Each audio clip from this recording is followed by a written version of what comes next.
Olá, meu nome é Adriane, sou aluna do curso de Licenciatura em Matemática da UFPA, no Polo de Canaã dos Carajás, e hoje eu vou falar um pouco sobre integrais e a interpretação geométrica da integral como a área sob a curva.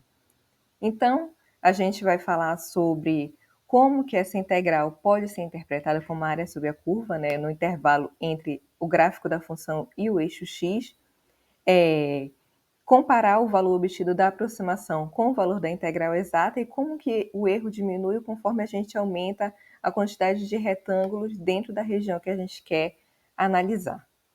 Então, a função que a gente vai estar estudando é essa daqui, 1 sobre 10 vezes x ao cubo mais 1, no intervalo de menos 2 a 3. Esse aqui é o gráfico da função que a gente vai estar estudando no intervalo de menos 2 a 3. Então, o primeiro passo é calcular o valor dessa integral por meio da integral definida, né? Eu quero saber qual é o valor da integral dessa função no intervalo de menos 2 a 3.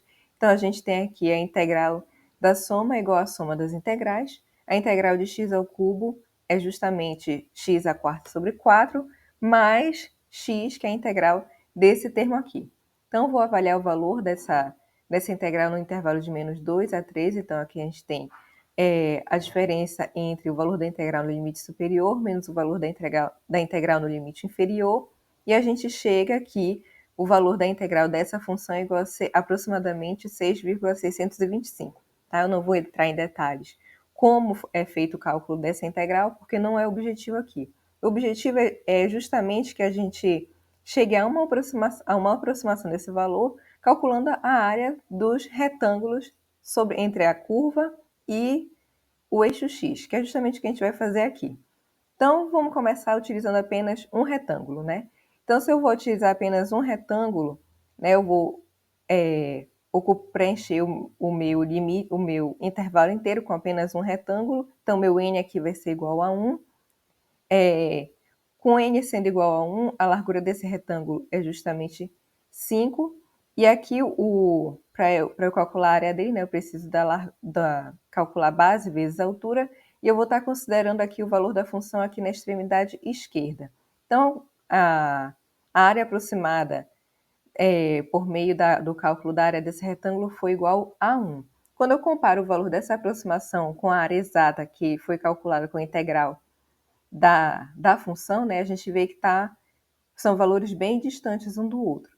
Mas, quando a gente aumenta a quantidade de retângulos, agora eu estou calculando a aproximação dessa área utilizando 2 retângulos. A gente vê que já fica um pouco mais próximo. 3,31 já é um pouco mais próximo de 6,25. Então, o objetivo é mostrar que quanto mais retângulos a gente insere aqui nesse intervalo, mais a soma das áreas desse retângulo se aproxima do valor da integral exata, que é o que a gente vê aqui nessa animação. A gente começa com poucos retângulos, um retângulo e vai aumentando até 50 retângulos.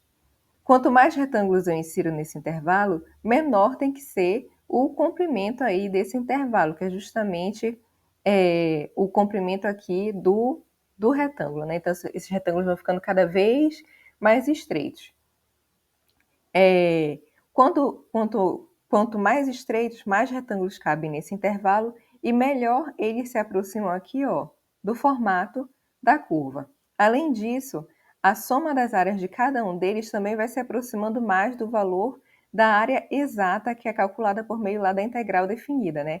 A gente vê que começa com um valor bem distante, mas conforme eu vou aumentando a quantidade de retângulos, mais esse valor se aproxima de 6,625, que é o valor calculado por meio da integral.